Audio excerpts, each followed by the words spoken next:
Obrigado, senhor presidente.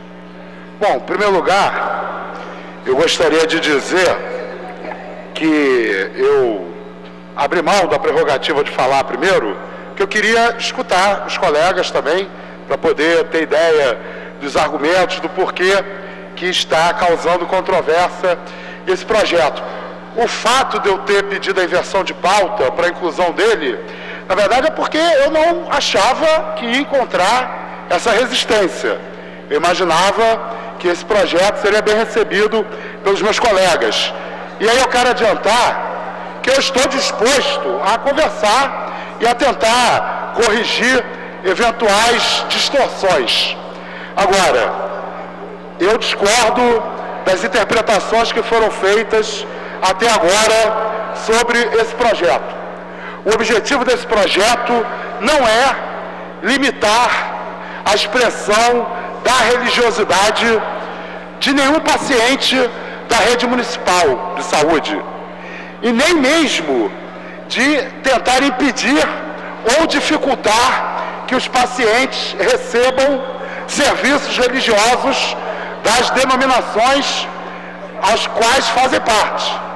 O objetivo do meu projeto é tão somente impedir que servidores públicos, no exercício da função, instituições públicas, façam divulgação, façam proselitismo religioso nas instituições municipais de saúde. Então, vamos lá aos artigos controversos. O artigo 2º, que fala que não é permitido aos serviços públicos municipais a realização de qualquer atividade religiosa, ele termina com a seguinte expressão: como parte do tratamento oferecido. Não está proibida a expressão da religião, é como parte do tratamento.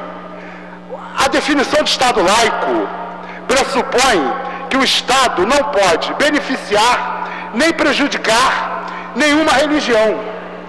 Então, o Estado não pode financiar tratamento médico, supostamente médico, de cunho religioso. Isso é contra a natureza do Estado laico. Os pacientes têm que ter o seu direito de receber os serviços religiosos garantidos, mas o Estado não pode financiar nenhum tipo de suposto tratamento que seja feito com base em religiões, senão vai estar beneficiando aquelas religiões. O artigo 4º, que estaria proibindo a igreja distribuir o panfleto religioso. O artigo 4º diz claramente: não é permitido às instituições que fazem parte da rede de saúde do município. Nenhuma religião faz parte da rede de saúde do município. Então, nenhuma religião está proibida de fazer o que esse artigo proíbe às instituições da rede de saúde. Então, é evidente que qualquer religião vai poder ter acesso aos pacientes que estiverem internados, que estiverem recebendo qualquer tipo de tratamento. O que não pode, por exemplo, é o diretor de um hospital público, né, entregar para o servidor dele, o servidor do seu hospital, material religioso para ser distribuído. É isso que quer se vedar. A religião pode, os religiosos podem, os hospitais e os servidores, no exercício da função, é que não podem. É só isso, não tem nenhum atentado à liberdade religiosa. Ao contrário, o que eu pretendo com esse projeto é preservar a liberdade religiosa, é garantir que, por exemplo, que um fiel da Igreja Universal não seja constrangido a receber em nenhum hospital, por parte dos servidores públicos, material da Igreja Católica, por exemplo. Outra questão que levantou controvérsia na fala da vereadora Laura Carneiro, quando o artigo 8º diz que é vedado aos funcionários no exercício da profissão, divulgação, pregação ou divulgação de crença ou atividade religiosa, a vereadora Laura Carneiro interpretou que isso proibiria médicos e enfermeiros, por exemplo, de usar um crucifixo, de usar os seus símbolos religiosos. Eu quero dizer o seguinte, eu estou disposto a discutir, a conversar, para aperfeiçoar o projeto, para não dar margem para esse tipo de interpretação, por exemplo, porque eu não considero que usar um crucifixo ou um quipá, como faz o vereador Marcelo Ará aqui nesse plenário, seja divulgação de religião. Isso para mim é a manifestação da religiosidade individual, não é divulgação da religião. A divulgação é a distribuição de folhetos, de livros, de textos, passar vídeos, organizar debates, seminários. A manifestação individual da religiosidade, eu acho que deve ser preservada. Inclusive, eu acho um exagero do Estado francês, ao proteger a laicidade do Estado francês, proibir, por exemplo, que os estudantes frequentem as escolas públicas francesas com a sua identidade religiosa à mostra. Eu não sei se os senhores e as senhoras sabem disso, mas na França é proibido nas escolas públicas o aluno entrar com crucifixo, ou com quipá, ou com véu, seja lá com o que for. Eles levam a um outro grau o entendimento da laicidade. Eu não levo a esse grau. Eu acho que a defesa da laicidade pressupõe a defesa da liberdade religiosa, que pressupõe a liberdade do sujeito manifestar a sua religiosidade através dos seus adereços pessoais. Inclusive, eu já relatei aqui nessa tribuna episódio que eu vivi no Colégio Pedro II, quando uma professora de português católica exigiu que 2 estudantes retirassem o chapéu cerimonial do candomblé, que eles tinham feito santo, foram para a aula usando a cobertura da religião deles.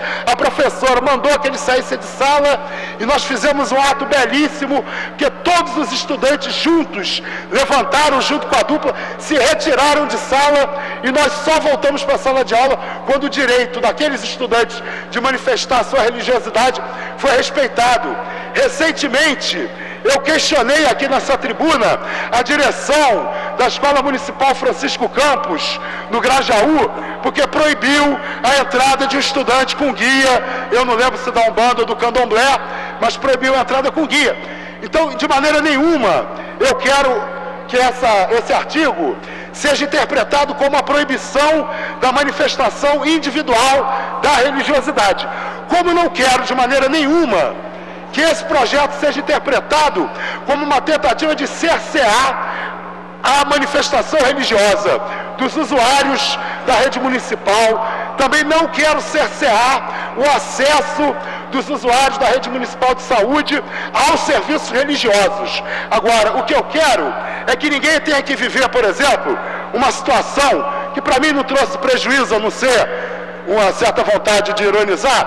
Quando eu tentei ser atendido no Hospital Universitário Clementino Fraga Filho, da minha querida Universidade Federal do Rio de Janeiro, me perguntaram na entrada, na hora de preencher a ficha, qual era a minha religião. E eu respondi que eu era ateu. Aí a funcionária se surpreendeu, olhou a ficha e falou assim: ah, ateu não tem. Eu posso botar que o senhor é católico? Não, não pode, eu não sou católico. Não pode. Eu não sei nem porque que me perguntaram a minha religião na entrada do hospital.